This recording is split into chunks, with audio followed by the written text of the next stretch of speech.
अस्सलामुअलैकुम मेरे दोस्तों, सजनों और भेलियों। मैं हूं इज़हार अहमद और वेलकम करता हूं आपको किचन गार्डनिंग चैनल पर। और उम्मीद भी रखता हूं कि आप सब लोग खैरियत से होंगे, फिटफाट होंगे, अच्छे से कामों में खूब अच्छे से बिजी होंगे और गर्मी का भी खूब अच्छे से मज़ा ले रहे होंगे। आजकल इतनी गर्मी है कि पूछो मत।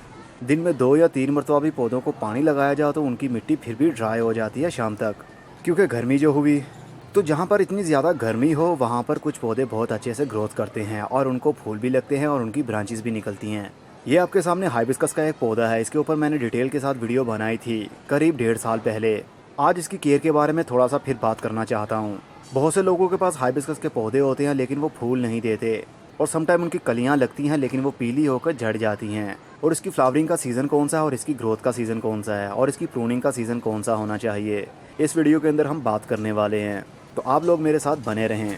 इस दुनिया में हाइबिस्कस की बहुत ज़्यादा वेराइटीज़ पाई जाती हैं और नर्सरी पर इसके मुख्तलिफ नाम होते हैं। हाइबिस्कस तो एक जनरल सा इसका नाम है जो बोटेनिकल नेम है। वैसे इसको चाइना रोज़ भी कहते हैं, चंपा भी कहते हैं, और इंडिया में आई थिंक इसको गुलर या गुदड़ के नाम से भी जानते हैं। मुझे बिल्कुल श्योर नहीं है। इंडिया में जो नाम हो वो नीचे कमेंट बॉक्स में आप बता सकते हैं ताकि दूसरों को भी पता चल सके कि लोकल नाम इसका कौन सा होता है। हाइबिस्कस बहुत टाइप के होते हैं जिनको तरह तरह के फूल लगते हैं, किसी को लाल रंग का, किसी को पीला, किसी को वाइट और किसी को पिंक। लेकिन आजकल तो डबल शेडेड भी पौधे आ रहे हैं, मतलब एक फूल के अंदर 3 से 4 कलर पाए जाते हैं। जैसे जैसे दुनिया तरक्की कर रही है वैसे वैसे गार्डनिंग में भी इम्प्रूवमेंट आ रही है। रिसर्च तो हर चीज़ के ऊपर चलती ही रहती है, चाहे इंसान हो, जानवर या पौधे। हर चीज़ के ऊपर रोज़ाना रिसर्च होती ही रहती है कि इसके अंदर कौन सी इम्प्रूवमेंट लाई जा सकती है। तो ये मेरे पास है पीले रंग का हाइबिस्कस। इसका फूल जब खिल जाता है, अब ये मुरझाने के करीब में है, ये 1 दिन ही कंप्लीट खिलता है, उसके बाद में ये मुरझाना शुरू हो जाता है। इस टाइप के फूल को हम कहते हैं सिंगल पेटल। अगर डबल पेटल होगी उसकी तो वो गुच्छा सा बना होगा, लेकिन ये सिंगल पेटल है कंप्लीट। जब ये खिल जाता है तो देखने पर बहुत ही खूबसूरत लगता है और 1 दिन के बाद ही ये मुरझाना शुरू हो जाता है, क्योंकि इसकी पेटल्स बहुत ही नाजुक होती हैं, जिस तरह टिश्यू पेपर। किसी पौधे के ऊपर फूल 12 महीने रहते हैं और किसी के ऊपर सिर्फ गर्मी के दिनों में। लेकिन मेरे पास जो वैरायटी है ये पूरा साल ही फूल देती रहती है। सर्दी के दिनों में भी इसकी ग्रोथ नहीं रुकती, इवन पत्ते भी नए आते रहते हैं।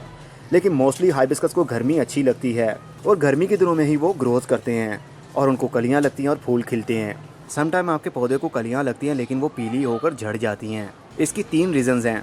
Number 1 over watering, number 2 under watering, number 3 over fertilize. अगर आप बहुत ज़्यादा पानी देंगे तो भी पत्ते पीले होंगे और जो कलियाँ लगती हैं वो भी पीली होकर झड़ जाएंगी। अगर आप बहुत कम पानी देते हैं तो भी पौधा स्ट्रेस में आएगा, पत्ते पीले होंगे और कलियाँ झड़ जाएंगी। अगर आप बहुत ज़्यादा खाद देते हैं तो भी उसकी हीट की वजह से पत्ते पीले होने लग जाते हैं और कलियाँ भी पीली होकर झड़ जाती हैं। इन तीनों चीज़ों के ऊपर बहुत ही ज़्यादा फोकस रखना पड़ता है हमको, ताकि पौधे की ग्रोथ भी अच्छी रहे और फूल खिलते रहें। हाइबिस्कस के पौधे को मॉइस्ट एरिया अच्छा लगता है, जहाँ पर नमी हो। वैसे तो ये गर्म इलाकों में भी अच्छे से फ्लावरिंग करते हैं, लेकिन ये रेन फॉरेस्ट एरिया में बहुत अच्छे से चलते हैं, क्योंकि हवा के अंदर काफ़ी नमी होती है। गीली गीली सी हवा इनकी ग्रोथ के लिए बहुत ही सूटेबल रहती है। तो जिन इलाकों में ह्यूमिडिटी बहुत कम होती है वहाँ पर आप पानी का शावर इनके ऊपर दिन में 1 मरतबा कम से कम कर सकते हैं, ताकि हम इनको वैसा माहौल प्रोवाइड कर सकें जैसा इनको चाहिए। हाइबिस्कस को ऐसी मिट्टी अच्छी लगती है जिसके अंदर थोड़ा बहुत पानी हर वक्त रहे। जब कंप्लीट ड्राई हो जाती है सोइल तो भी प्रॉब्लम हो सकती है, और जब बहुत ज़्यादा पानी मिलने लगे तो भी रूट्स गलने लगती हैं। इसलिए आपको ध्यान रखना पड़ेगा, ना ज़्यादा पानी मिले और ना बहुत कम। मिट्टी को मॉइस्ट होना चाहिए, हल्का सा गीला होना चाहिए। ऐसा नहीं है कि इसके अंदर पानी खड़ा रहेगा और इसकी ग्रोथ होती रहेगी। इस वक्त मिट्टी कंप्लीट ड्राई है क्योंकि अभी मैंने इसको पानी नहीं दिया है। इसकी मिट्टी कंप्लीट ड्राई भी हो जाए तो भी ये सर्वाइव करता है, लेकिन इसके पत्ते थोड़े से लटक जाते हैं। लेकिन अगर इसको डेली अंडर वाटरिंग होती रहे तो इसकी ग्रोथ बिल्कुल ही रुक जाएगी और इसको कलियाँ और फूल नहीं लगेंगे। इसको किसी भी मिट्टी के अंदर ग्रो किया जा सकता है, लेकिन सबसे अच्छी मिट्टी बालू मिट्टी होती है, जिसके अंदर पानी ज़्यादा देर तक जमा ना रहे और मिट्टी सॉफ्ट भी रहे, ताकि इसकी रूट्स आसानी से डिवेलप होती रहें। सबसे अच्छी ग्रोथ इसकी ज़मीन के अंदर रहती है और दूसरे नंबर पर मिट्टी के गमले के अंदर। प्लास्टिक के गमले के अंदर इसका अच्छा रिजल्ट नहीं मिलता। हाइबिस्कस कटिंग से भी ग्रो किया जा सकता है, सीड से भी ग्रो किया जा सकता है और एयर लेयरिंग भी किया जा सकता है। इसको सीड तो मैंने आज तक इसका देखा ही नहीं है, लेकिन कलम से बहुत बार ट्राई किया मैंने और बहुत बार फेल भी हुआ और कामयाब भी हुआ। इसकी यंगर शूट ली जाए, मतलब नई टहनी जो ऊपर वाली साइड पर ग्रोथ कर रही है, उसकी कटिंग ली जाए 6 इंच की, 3 इंच मिट्टी के अंदर लगाया जाए और 3 इंच इसको मिट्टी के बाहर रखा जाए, तो इसकी 2 हफ्ते के अंदर शूटिंग शुरू हो जाती है। इसकी कटिंग लगाने के 2 सीज़न होते हैं। जनवरी के महीने में इसकी कटिंग लगाएं और मार्च के महीने तक इसकी ग्रोथ शुरू हो जाती है। और उसके बाद रेनी सीज़न में मतलब बरसात के दिनों में अगस्त के महीने में इसकी कटिंग लगाएं तो नवंबर के महीने तक इसकी ग्रोथ शुरू हो जाती है।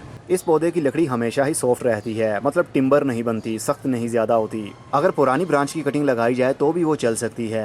ये बहुत ही ईजी टू ग्रो होता है, लेकिन कटिंग को ज़्यादा पानी की ज़रूरत नहीं होती। अगर बहुत ज़्यादा कटिंग को पानी देते रहेंगे तो वो गल जाती है। तीसरा तरीका, इसको एयर लेयर करके ग्रो किया जाता है। ये जो गमला आपको दिख रहा है इसके अंदर मैंने एयर लेयरिंग किया हुआ है इसको। इसकी 2 ब्रांचेस थी, एक ये वाली आ रही है ऊपर और एक इस साइड पर ग्रोथ कर रही थी। तो पौधा काफ़ी डी शेप था। मैं चाहता था इस वाली ब्रांच को भी यूज़ में लाया जाए, इसलिए मैंने इसको यहाँ पर एयर लेयर कर लिया। इसके ऊपर मेरी वीडियो चल रही है, जैसे ही कंप्लीट होगी आप लोगों के साथ शेयर करूँगा। इस पौधे को धूप बहुत अच्छी लगती है। जितनी ज़्यादा धूप इसको मिलेगी उतनी ज़्यादा ग्रोथ और फ्लावरिंग होगी। शेडी एरिया में इसको रखें तो चलता तो है, ग्रोथ तो होती है, लेकिन फूल बहुत ही कम लगते हैं। मेरे इस पौधे को बहुत ज़्यादा फूल लगते हैं और काफ़ी गुच्छों की सूरत में लगते हैं। कभी तो एक टाइम में 3 से 4 फूल भी खिले होते हैं पौधे की ब्रांचेस के ऊपर, और एक दिन के बाद वो बंद हो जाते हैं और उसके बाद में ये झड़ जाएंगे। इसी तरह डेली कोई ना कोई फूल कली खिलती रहती है और हमारे घर को काफ़ी खूबसूरती बख्शती रहती है। ये इसके फूलों में से खुशबू बिल्कुल भी नहीं आती, सिर्फ देखने पर ही खुशी होती है। हाइबिस्कस का कोई सा भी पौधा हो उसके ऊपर मिली बग बहुत ही ज़्यादा अटैक करते हैं, और सबसे ज़्यादा अटैक होता है ऐसे एरिया में जहाँ पर बहुत ज़्यादा नमी हो। जब इनकी ब्रांचेस को नमी मिलेगी तो मिली बग्स भी इनके ऊपर अटैक करेंगे। वाइट वाइट सा पाउडर, एक मिली बग होता है, एक मिल्ड्यू होता है। मिल्ड्यू पाउडर सा होता है जो पत्तों के ऊपर और ब्रांचेस के ऊपर हमें दिखता है, वो भी अक्सर सर्दी के दिनों में या फिर बरसात के दिनों में। उसको ख़त्म करने के लिए आप नीम ऑयल का यूज़ कर सकते हैं।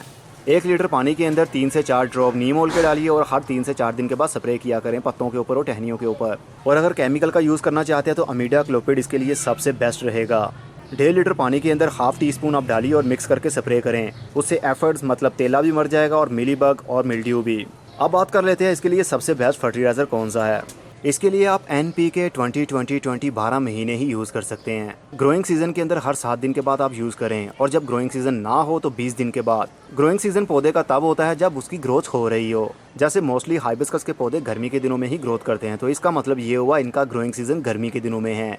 तो हर 7 दिन के बाद आप खाद यूज़ कर सकते हैं। 5 लीटर पानी के अंदर ½ टीस्पून घोलिए और पानी मिट्टी में डाल दीजिए। एक 12 इंच के गमले के लिए 3 से 4 गिलास पानी के काफ़ी रहेंगे खाद वाले, और बाकी जो पानी बच जाता है वो दूसरे पौधों को भी इसी तरह दिया करें। और उसी पानी का स्प्रे आप फूलों और कलियों के ऊपर भी कर सकते हैं ताकि उनको पत्तों से भी खुराक मिलती रहे।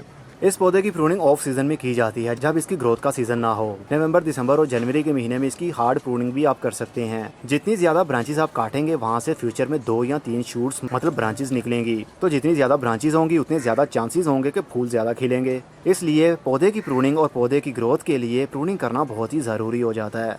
कुछ हाइबिस्कस के पौधे होते हैं जिनको फूल नहीं लगते। मेरे पास भी एक पौधा था जिसकी मैंने केयर 2 साल की। कहते थे उसको लाल रंग के फूल लगते हैं बड़े साइज के, लेकिन मेरे पास आज तक कोई फूल नहीं लगा था। उस पौधे की कटिंग लगा के मैंने और भी पौधे बनाए, लेकिन उनको भी फूल नहीं लगा, तो मैंने उसको उखाड़ ही दिया। कुछ पौधे ऐसे होते हैं जिनको फूल लगते ही नहीं हैं, जितनी मर्जी उनकी केयर और खाद दे दी जाए तो भी नहीं लगते। ये बात मेरी समझ में बिल्कुल ही नहीं आई, लेकिन मोस्टली हाइबिस्कस के पौधों को फूल लगते हैं। हाइबिस्कस का कोई सा भी पौधा हो सेम केयर होती है, सेम सीजन होता है, लेकिन कुछ वैरायटीज ऐसी होती हैं जो पूरा साल फूल देती ही रहती हैं, जिस तरह मेरे वाली। होपफुली आपके काफ़ी सवालों का जवाब मिल चुका होगा। अगर कोई सवाल रह गया हो तो नीचे कमेंट बॉक्स में भी आप पूछ सकते हैं, मैं जल्दी ही जवाब देने की कोशिश करूँगा। अब मैं चलता हूँ, खुदा हाफिज़, good bye, see you and tata, और अपना बहुत सा ख्याल रखिएगा।